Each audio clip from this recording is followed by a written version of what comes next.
Restriction declaration और dividend declare करते वक्त, यानी कि डिक्लेयर करने का मतलब यहाँ पर अप्रूव करना है। डिविडेंड डिक्लेयर करते वक्त कुछ रिस्ट्रिक्शंस हैं जो कि मेंशन होती हैं इन मेमोरेंडम ऑफ एसोसिएशन और जो भी आर्टिकल्स आप बना रहे हैं।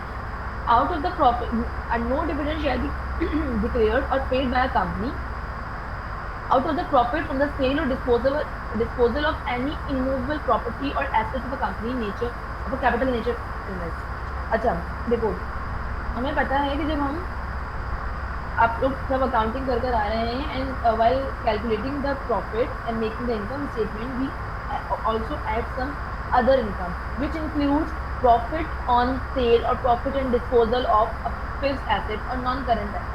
जब हम कोई मशीन, कोई इक्विपमेंट, कोई प्लांट, कोई बिल्डिंग सेल करते हैं और उसमें मुझे प्रॉफिट होता है on the sale of that asset और the disposal of that asset, so we use at that as a part of an income or part of our profit, but that amount cannot be considered to declare the dividend। like जो भी आपकी profit है उस profit में से उस amount को less करके फिर उसको कंसिडर किया जाएगा कि ये डिविडेंड डिक्लेयर करना है, unless it is ordinary business of company to purchase and sell such property or assets। unless आपका वो बिजनेस हो परचेज करना। फॉर एग्जाम्पल मैंने अपनी किसी कंपनी में अपनी एक एक ओल्ड बिल्डिंग सेल कर दी और उस पर कुछ एक्स्ट्राऑर्डिनरी प्रॉफिट हुआ, that would not be a part of a dividend declaration. उसके ऊपर डिविडेंड नहीं डिक्लेयर किया जाएगा अनटिल एंड अनलेस उस कंपनी का बिजनेस ही प्रॉपर्टी को सेल एंड परचेज करना है। तो तब तो वो उसका मेन प्रॉफिट हुआ ना। उसके अलावा company has set off such profits against losses arising from sale of such property और एसेट्स। या वो जो प्रॉफिट हुआ है एक इमूवेबल प्रॉपर्टी को सेल करने से, कंपनी ने उस प्रॉफिट को as a set off measure किया हो, किसी इसी तरीके की किसी और प्रॉपर्टी को बेचने से जो लॉस हुआ हो उसको कंपनसेट करने के लिए कंपनी ने प्रॉफिट यूज किया हो। हाँ, तब तो आपके डिविडेंड का पार्ट बन सकता है। बट अगर इन दोनों में से कोई चीज नहीं है तो that you cannot declare dividend out of the profit from that field। इसके अलावा out of unrealized gain on investment property credit to profit और लॉस अकाउंट। अगर आपने कोई इन्वेस्टमेंट प्रॉपर्टी रखी हुई है, बिल्डिंग है, लैंड है, जिसके ऊपर एक अनरियलाइज्ड गेन आपको हो गई, एकदम से उस जगह की प्राइस बढ़ गई और आपको अनरियलाइज्ड गेन हो गया, तो उस सूरत में भी आपको आप उस प्रॉफिट को डिविडेंड डिक्लेरेशन के लिए यूज नहीं कर सकते। Second, third restriction, members can only accept and reject and reduce dividend. They cannot even increase, they can never increase the amount of dividend as recommended by the directors।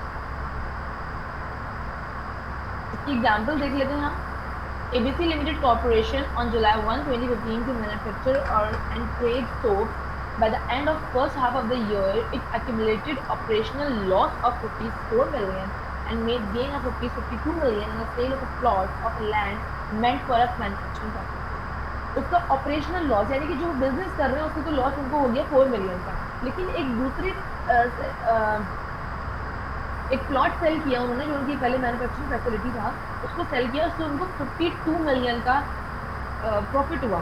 The company have rupees 48 million available as undistributed profit. अब उस 52 में से 4 million का तो loss minus कर दो, बाकी बचे 48 मिलियन। तो 48 मिलियन को जो है वो as an undistributed profit है, but in this financial year, that is by June 30, 2016, the company cannot use it for the distribution of dividend as the company is not in the business of buying and selling a plot of land। वो जो profit हुआ है उनको 48 million का, this is because of the selling an immovable property or a non-current asset which is actually not the business of a company।